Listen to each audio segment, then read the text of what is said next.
இந்தி திணிப்புனாலே காங்கிரஸ் அழிஞ்சிச்சு. அதே பாஜக மணி கையில் எடுத்துச்சு. கண்டிப்பா பாஜக என்னைக்குமே இந்திய திணிக்கவும் இல்லை, பாஜக இந்திய கையில் எடுக்கவும் இல்லை. ஆனால் என்ன, இந்திய எல்லோரும் எல்லா மொழியும் தெரிஞ்சிருந்தால் எல்லாரும், நம்ம தமிழ்நாட்டை பொறுத்த மட்டும் குமரி மாவட்டத்தை பொறுத்தவரை மலையாளம் பேசக்கூடியவர்கள் அதிகம் பேர் இருக்கிறார்கள். பெங்களூர் எடுத்துக்கொண்டால் கன்னடம் தெலுங்கு பேசக்கூடிய அதிகம் பேர் இருக்கிறார்கள். நமது தமிழ்நாட்டு உள்நாட்டுகளிலே கிட்டத்தட்ட 15% மேலாக தெலுங்கு பேசக்கூடிய இருக்கிறார்கள். ஆக ஒரு மொழியை வைத்து ஆட்சி அரசியல் பண்ணுவது என்பது நல்ல விஷயமாக இருக்காது. கோவில், அதனால நான் இதுக்கு மேல அரசியல். மத்திய பட்ஜெட் வந்து தமிழ்நாட்டுக்கு கொடுத்தது என்ன? அதாவது தமிழ்நாடு பட்ஜெட் போடுறாங்கல்ல, திருக்கோசிலுக்கு என்ன கொடுத்தாங்கன்னு நம்ம கேட்க முடியுமா? சிவகங்கைக்கு என்ன கொடுத்தாங்கன்னு கேட்க முடியுமா? ஆக பொதுவான பட்ஜெட் நிறைய போட்டிருக்காங்க. இன்னைக்கு மத்திய அரசு ரயில் 7300 கோடி ரூபாய் ரயிலுக்கு கொடுத்துருக்காங்க. மாவட்டந்தோறும், இந்தியாவில் எல்லா மாவட்டந்தோறும் மகளிருக்காக தனியா விடுதிகள் கட்டத்தர சொல்லியிருக்காங்க.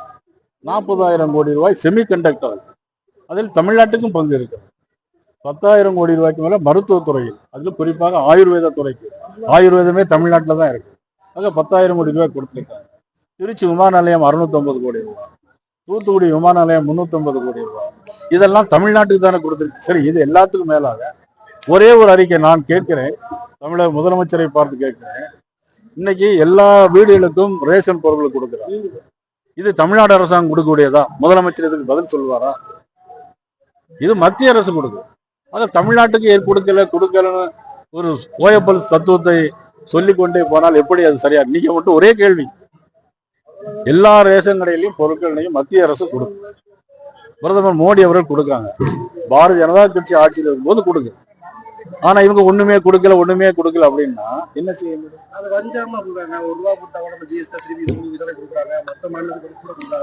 அதாவது தமிழ்நாடு மேனுபேக்சரிங் ஸ்டேட்ஸ்னு இருக்கு. மகாராஷ்டிரா மாநிலம், தமிழ்நாடு, ஆக குஜராத்ல மேனுபேக்சர் உற்பத்தி செய்யக்கூடிய மாநிலங்கள், உற்பத்தி செய்யக்கூடிய மாநிலங்களுக்கு அதனுடைய வரிகளை கொடுப்பது வழக்கம். ஆனா இப்போ உதாரணமா விருதுநகர் தான் தமிழ்நாட்டிலே அதிகமாக விருதுநகர் டாக்ஸ் கட்டுறாங்க, சிவகாசி டாக்ஸ் கட்டுறாங்க. கன்னியாகுமரி மாவட்டத்தில் பெருசால், ஆனா கன்னியாகுமரி மாவட்டத்துக்கு எதுவும் நிதியை கொடுக்காம விட முடியுமா? அல்ல திருநெல்வேலி மாவட்டத்துக்கு எதுவுமே நிதி கொடுக்காம இருக்க முடியுமா? இங்க மட்டும் வரி வசூல் பண்றாங்க, எங்களுக்கு தரலேன்னு அவங்க சொல்ல முடியுமா?